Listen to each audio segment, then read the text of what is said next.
Hello, hello, and happy Saturday. It's not Friday. I got behind again this week, guys. Plot twist. But I have some really exciting stuff for you this week. I actually just finished writing a brand new intro for the podcast. So here we go. Let's give it its first take ever. I'm so excited about this, honestly. I I can't believe I've been filming a podcast for this long and have not put thought into like putting together a proper intro. But can I just say, I got started. I didn't let the fact I didn't have an intro together, I didn't have my shit together, stop me from starting a podcast. I started the damn thing. I experienced what it was like to be a podcast host. And now here I am, ready for the next step. Life is about evolving and growing with the situations that you're in, not just having your shit together from the start. Because if we all had our shit together from the start, everybody would be running a successful business. We're all figuring it out along the way, little by little, and that's okay. That's why we're here. So I'm going to give you guys the intro that I just wrote. Welcome back to The Designated Designer, a podcast about design where curiosity is the compass, creativity lights the way, and transformation is part of the trip. I'm your host, Jennifer Stank, your spirit brand guide for this wild, wonderful ride. So take a breath, open your mind, and get ready to dive deep into the magic, mess, and meaning behind existence in today's modern world. Let's wander, wonder, and grow together. What'd you guys think of that? Did you like that intro? Is that something that should stick? I love it. I feel like it's so me. And this is kind of where I wanted to catch you guys up, because I know a while ago, like a few episodes back, I kind of talked about like, I don't really know where the designated designer thing fits in, where I'm kind of trying to take my new brand. And as my brand is starting to grow and like take shape and start to breathe on its own, it's really been kind of changing the landscape of the rest of the way that my business is around it. And I want to share this process on the podcast, because this is the service I offer my clients. You know, this is something that they are going to be actively experiencing as we work together and we start to put this new brand together. And it's a process of growing into something new that you have to go through retrospectively. You know, it's very weird. And not a lot of people talk about the actual process itself and how it feels to be experiencing it in the moment. But, you know, we have all these legs. We're business owners. We're busy. We have our lives. And as a business owner, you have all of these touch points. You know, there's all of these points of your brand where a consumer interacts with your email, your social media, podcast if you have one, website if you have one, flyers, print, all that kind of stuff. All of these different things convey hopefully the same message to your consumer, or different if it's intended to be that way, but a cohesive message.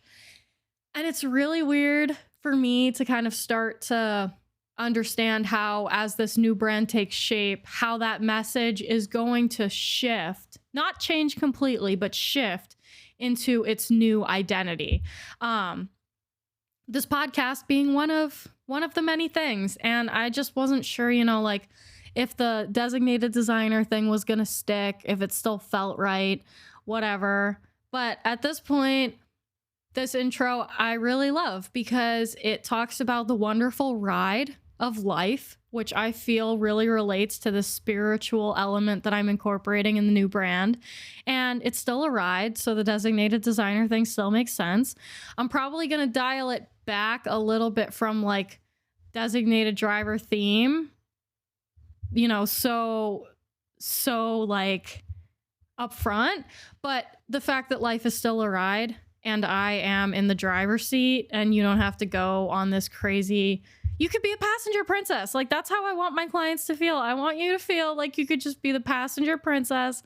I will handle the bumps and turns and getting lost and GPS disconnecting. I'll handle all that bullshit. That's okay. That's my job. That's what you're paying me to do. You get to just enjoy the scenery as it passes by. That's the cool part. That's the part of the designated designer I want to keep.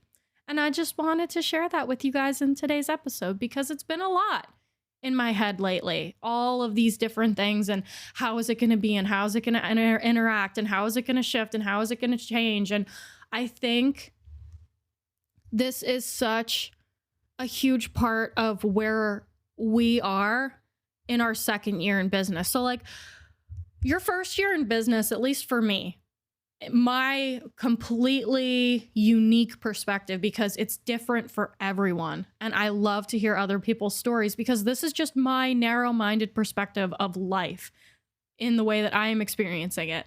But my first year in business, my God, it was like so much like systems. Like you have to get your system set up and everything running and all of the fires put out and stuff kind of starting to work in a certain way. And then your second year in business, you really start to get to discover who you are as a person. You know, I feel like your first year in business, at least for most business owners, is so focused on nothing but the business. You forget about your needs as a person and a human and an individual. You forget about a lot of other stuff because your entire focus is on a newborn, essentially. And as this newborn starts to walk and talk and babble and eat on their own and sleep regularly, just slightly more regularly, and you can start to get a little bit more hands off. You know, there's like, you get that 30-minute window where the infant's asleep and you're like, oh my God, I'm a person again. Like, wow, who am I? You know, and it's this coming back to who you are that is a really interesting part of where I'm at in my journey right now. But in doing so, I have to understand, you know, like, where do I want to take my brand? Who am I as a person? All of these wonderful things that I get to experience and start to understand about myself. But with that, it's like, where does the rest fit? Because now you start to get this like identity crisis going on where it's like, okay, now I'm understanding who I am and where I want to go. But this business that I've been building maybe doesn't necessarily align with where I want to go. So then that's a whole thing. And this is where I help my clients, you know, like to the clients out there that are like starting in business or they've been in their business or wherever they are in their journey. It's my job to understand, what are you trying to help people achieve? You know, like, what is your business? Who are you as a person? And what do you want out of life? And how can I help you get there? That is literally my job. If I have to boil it down to just a sentence or two, that is the best way that I could describe what I do.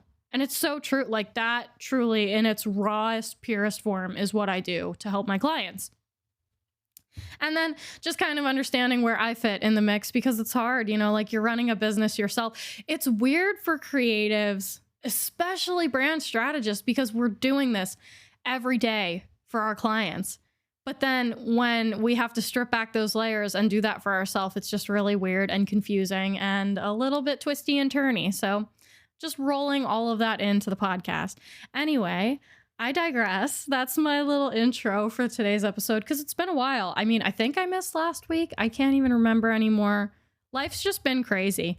I had a really good week, which is great because life has been crazy and unpredictable. And it was the holiday weekend. For those of you that celebrate Easter, happy late Easter. Me and my family celebrate Easter, and it's always a really deeply family tradition rooted type of holiday. I spent Friday with my family. I spent Saturday at the Kutztown Cannabis Festival. Shout out.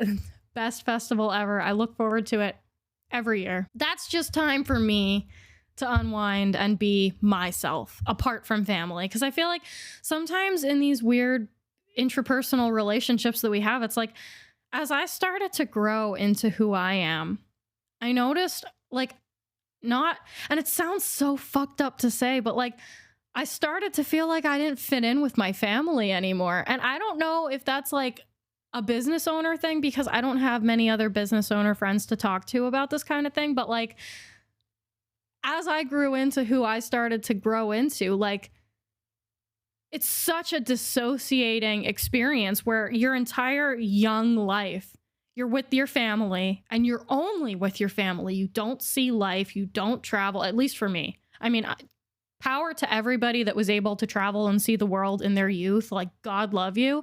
But it was very like, I never left the house. We lived on a ranch. Both parents worked. It was very rare that I was able to get out and see friends.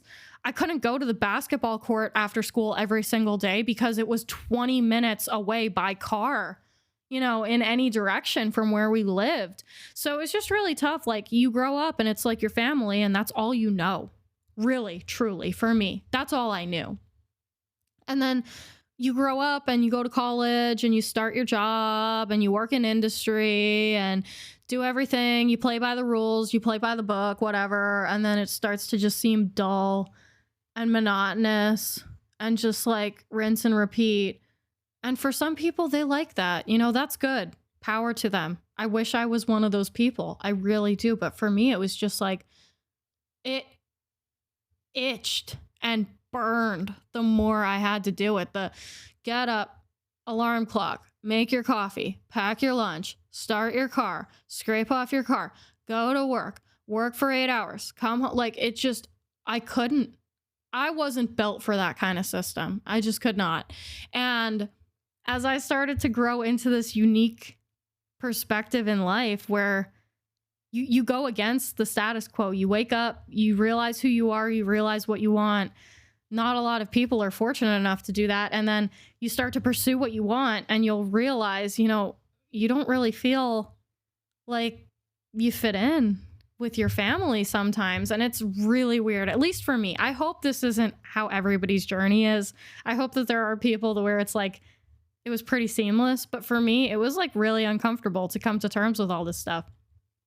And just kind of like figuring out how to maneuver that, because you kind of have to like adapt yourself into a little bit different version of yourself to be around your family in a comfortable way, where it's like, I have this stoner side of me, like I have this hippie stoner side of me. And like my family is very like Christian and religious and strict, and like the Bible is the holy law and there's no deviation, where it's like I kind of started to become a little bit more free, a little bit more spiritual, a little bit more curious, like just curious and open to other beliefs. And it's like, that is so frowned upon when you're raised like strict Christian, like Catholic school, like Roman Catholic. They don't want you believing anything but what their beliefs are. It's just very weird, and very weird to kind of have to deal with that family dynamic in the midst of starting your own business. So again, I digress. This is just going to be a little weird episode about me finding myself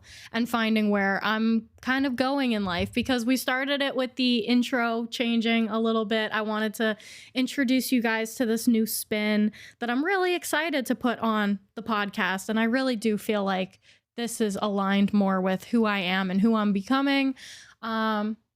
But yeah, just here for the journey. I'm just kind of taking it as I go. This week was good. It was busy, but it was good. I have a lot of really cool opportunities coming up. I have been wanting to work for this company since the beginning of time, like literally since I started my business. I don't know why I've had this itch.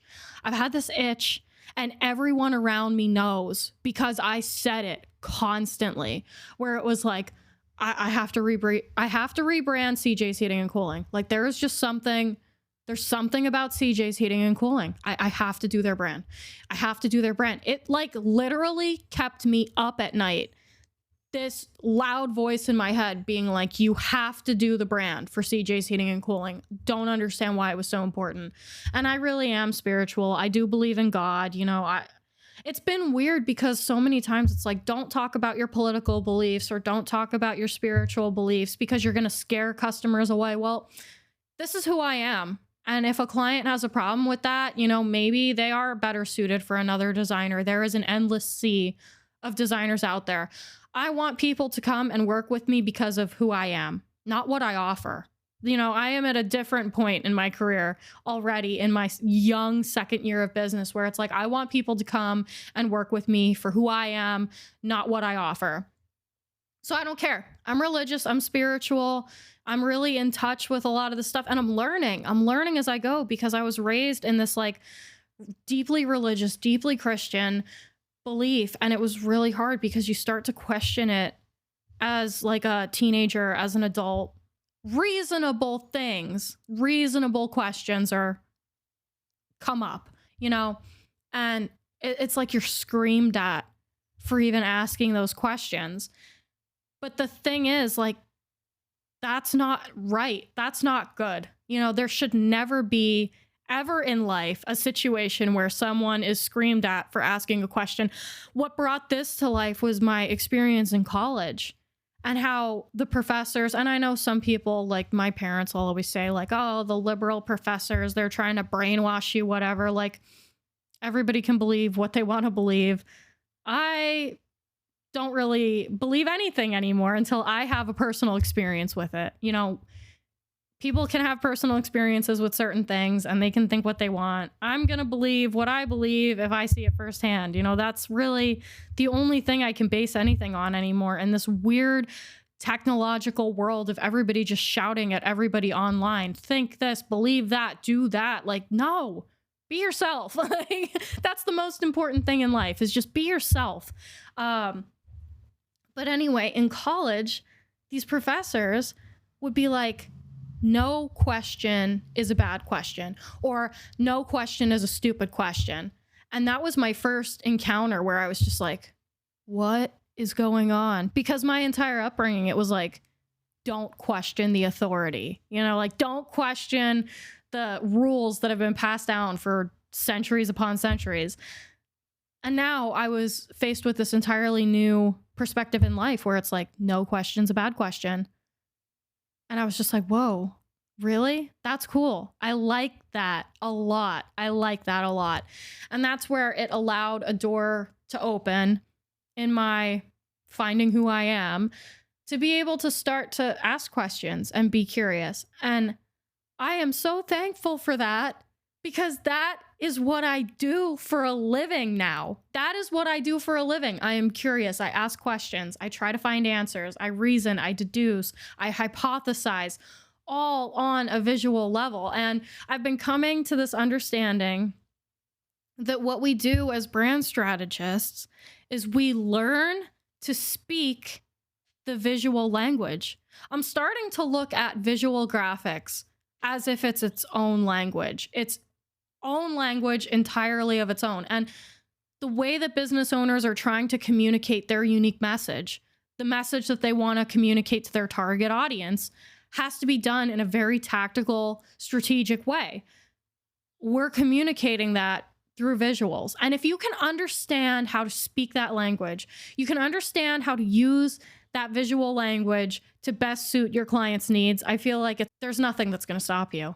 You're unstoppable at that point. And that's kind of where I'm just at in my journey, is I'm not fully versed in the language. I start learning it like the little baby Spanish stuff, like the Rojo and the little tiny things that they teach you in like your first year of a different language in high school. And I'm really looking at my craft that way, because now that I'm looking at it in this new light, now that I'm looking at it like I don't know it all, I'm not a professional. I obviously have to communicate to clients that I am a professional, but the thing is, you can position yourself as a professional, and you should. You should position yourself as a professional so that your clients have confidence in you.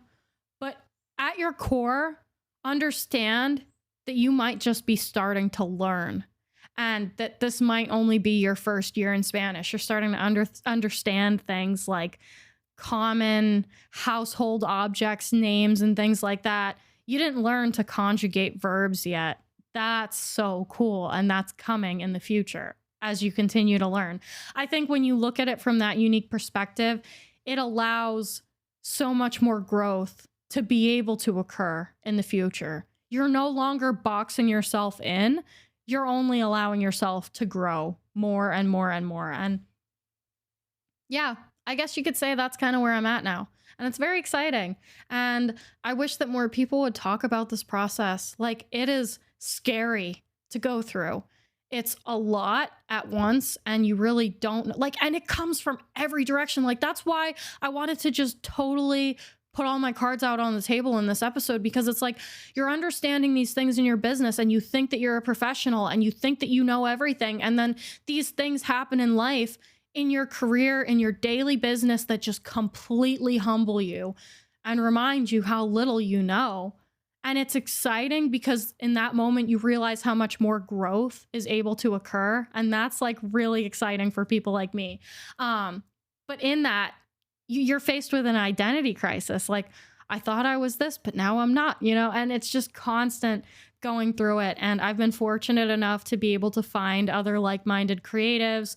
Brands by Robin is always like my number one girly. She's amazing and I love her. And she's taught me so much about myself in the few times that we've had conversations. Other like-minded creatives, Eileen, I love you if you're listening. You're super awesome and you've really helped me in my journey a lot. And all of the other wonderful ladies and gents on, the creative collab session that Vicky hosts, pretty much all of you guys have really changed a lot for me and made me feel like I'm not so alone and it's okay what I'm going through and I will get there. I will make it because so much happens in your business startup phase that's like really difficult. Like I literally just had my dad call my business a dumpster fire behind my back and my sister told me about it and I had to deal with that. Like that is just something that's so tough to have to deal with and people don't talk about that. You share the highlights and that's really important. And it's really important to position yourself as a professional, to present your best work, to showcase your wins, because that's what brings clients in. But I think we're at a point where we do have to start sharing the other side of it. We do have to start sharing where it was like we crashed and burned and learn from that lesson. Because I think when you're able to explain to somebody the entire story about how a lesson was learned, it's a lot better received than just the mom saying, don't do that. If you can say, don't do that because I did that and here's what happened, it's a lot different of a message than just don't do that just cause. So yeah, I guess that's about where I'm at on this journey. And sorry that this was such a brain vomit. I kind of just wanted to be free with it. I feel like lately the podcast has been this like, I don't want to do it thing. But when I look at it as just sharing where I'm at in my journey, like a digital diary, it's not as like, I don't want to do it. It's like, hey, I get to do this. It's a little bit of a different shift. And I like that. I'm just rocking and rolling with it, rolling with the punches, learning it as I go. Honestly, it's so weird starting a business. It's like, you're the new guy and no one's there to train you. It is the weirdest thing. And I'm so glad that I had industry experience to cross compare to what I'm going through, but it is laughable. It really is just winging it every day. You are winging it. And it's nice because after the first year of doing nothing but winging it, if you have the faith and you have the perseverance to not give up, there is a point where it starts to come back around and you're there for yourself. Like I'm experiencing that right now in my business where my entire first year, I was just winging it. I didn't know. I was slapping these presentations together, didn't really know what I was doing. And now it's like, I get a repeat job where it's like, this is another brand identity and I'm in the discovery phase and where I would feel completely crushed and distressed because for me, I hate the discovery phase. Like some creatives love it. I hate the discovery phase. I hate having to venture into the unknown dark abyss of not knowing at all what direction we're going in and having to find a direction to present to the client. Like that is just the worst part for me. And when I went back into the original file, I had notes for myself. Like past me had put notes in that file that was like, hey, just breathe. Like, this is going to go here, and this is going to go there, and this is going to be direction 1 and 2 and 3. You're like, there was a little mini outline where it was like direction 1 is primarily what the client is asking for. Direction 2 is what you best think would be like the best solution for the client. And then direction 3 is like off the wall, crazy. Just let your mind wander and then present everything to the client. It was like just having that outline and just having that digital friend of a past time being like, hey, I got your back, changed everything for me. And it's just really cool to have these moments happening to me now in my business. And I really do feel comfortable and confident for the first time ever. Like this was the first week. I have been running my business since October of 2023. So basically start of 2024. Been running my business that long. And this has been the first week I actually said and meant, damn, I'm getting good at this. And it felt so good. So if you are in the chaos of your startup phase, if people are saying that your business is a dumpster fire, I just want you to know from my heart, I was going through the same thing. I held on, even though I wanted to give up so friggin' bad. And this was the first week I could actually say and mean, damn, I'm getting good at this game. And you will too. So hold on hope, keep chugging along. You're in this for a reason. You are pursuing this for a reason. You were called to this for a reason. So do not lose faith in yourself, because truly you are the only one that is going to believe in yourself as hard as you can believe in yourself. So do it. Do that damn thing. Believe in yourself. Get out there and prove some motherfuckers wrong. Thank you guys for sticking with me, and I can't wait to catch you in the next one. Bye.